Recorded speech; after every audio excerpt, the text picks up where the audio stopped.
Hey, this is Ruby from Sam and Ruby, and you're on Homorazzi.com.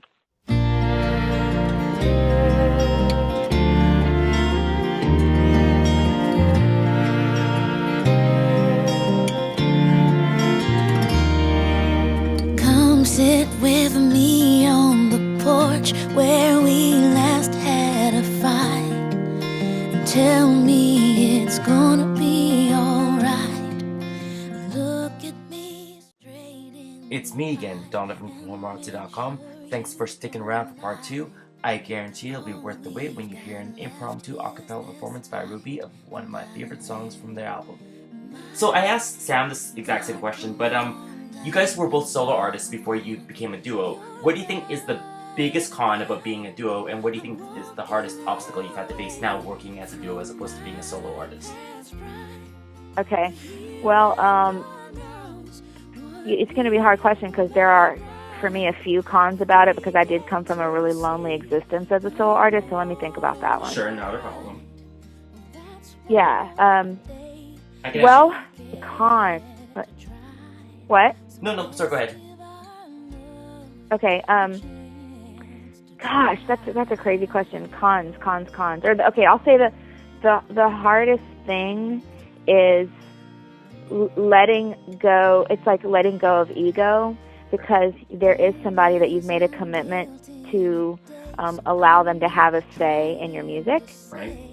So I think, which is obviously, though it's a challenge, it's not a bad thing because, like seriously, you got to let go of that ego that says, I can wake up in the morning, get pen and paper and my instrument and write a song, but knowing that the minute, like if I do take something to Sam, whether it's a, lyric, melody, whatever, if I take it to Sam, he's going to do something different to it, and guess what? He may even do something better to it, and knowing that, like that's the thing, it's like those of us who are leaders, like Sam's a leader, I'm a leader, so it's just one of those things like you just got to like lay down your pride and allow somebody else to have input, but it always ends up like stretching you and growing you in the best of ways. Awesome. Now that you're a duo, who would you love to have like a dream collaboration with? Like one person or two, like Anyone, yeah. Anyone? Yeah.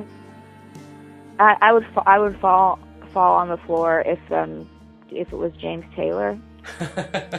Like I don't know who Sam said, but I would seriously like if James Taylor wanted to collaborate with us, or Carly Simon, either of them, because they individually and together for me presented something that I really connected with. This last week I found on YouTube it was like a 1977 clip in their home of them doing "You Can Close Your Eyes." Right.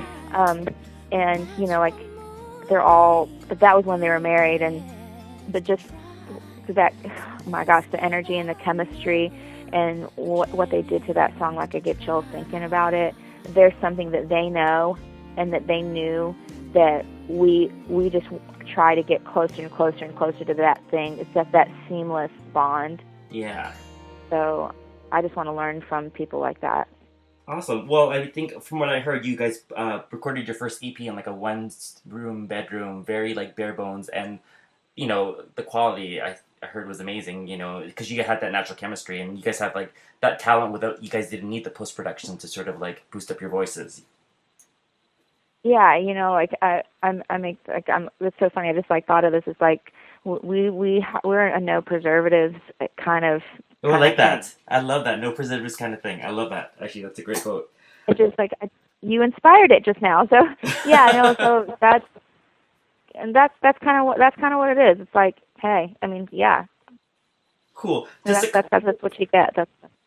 Just a couple more questions, because I asked Sam a lot of them, so I figured I don't want to repeat too much. But how about this one? What's the funniest thing that's ever happened to you while you were performing on stage?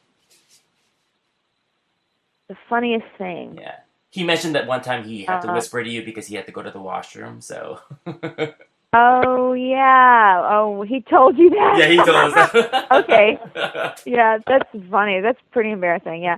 Oh, okay. Well, there was a time, okay, because, like, there's, like, so many, fashion things that can go wrong when you're on stage, you know. Right.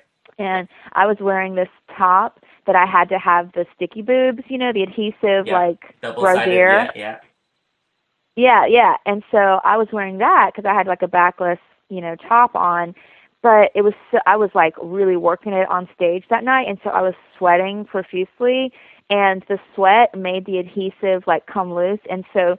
But like I had snapped the you know bra thing in the center, and Mm-hmm. but it started coming down, like sliding down my shirt, and there was not like you know you can't just like by the time I noticed it, the bra was halfway down on my belly, and like there are pictures to document that it looks like my boobs are down to my stomach. But it's the bra, you know, because Yeah. it's like down there, and it's like, are those your boobs? That's a bra. Well, I'm gonna have to Google those pictures now because now that you mentioned it, I have to look at them. No, I think I've tried to eliminate them as much as possible. So in closing, is there anything like you want to like people to know about your album when it drops on August 11th? Like, what could they expect to hear? I think you know if I have one thing to say, I would say if we can help in any little way, help people remember what makes them alike as opposed to what separates us. I think that is key for us.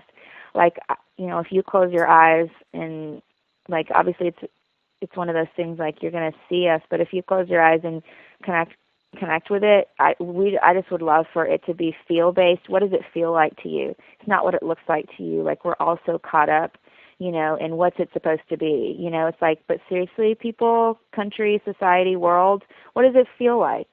As opposed to what it looks like, and connect with that within yourself. And I think that's kind of a really big thing with our music. But it's about what brings us together as opposed to what separates us. Well, I think people who listen to it will definitely connect to it. It has that sort of emotion that comes through your music for sure. That's awesome, Donovan. Thank you. Cool. And in closing, just for me, can you like do a couple bars of Suitcase Song because I love that song. Oh, honey, of course. Do you have a specific section, like a chorus that you want? I'll do the maybe leading up to the chorus. Yeah, that'd be awesome. Okay. I'll carry on, 'cause I don't know how else to be. I will stay here with you until you've had your fill of me. And when you're gone, I know it won't be for too long. I am yours and you are mine, because you know that I am strong. Awesome. That honestly sounded so wicked. Like even as good as like the post production, like the recording. So you are the true deal for sure. That's amazing. Like seriously, it's so good. Like I got chills when you. No, I got chills when you like sang it, and I'm here like via Skype on the other line, and it sounded amazing. Thank you so much. Okay, thank you. I appreciate you wanting me to do that. No problem. Thanks again for talking to me after the debacle. So. Oh my gosh, I'm so excited too. I appreciate you coming back on. Okay. Okay, thanks, Ruby. Have a good one. Seriously, I had like the best time chatting with Ruby. Probably one of my favorite interviews ever. No lie. Be sure to buy their album when it drops. Seriously, you won't be disappointed. iTunes, Amazon.com, your local stores, doesn't matter. Just get it. Till next time, it's Donovan signing out.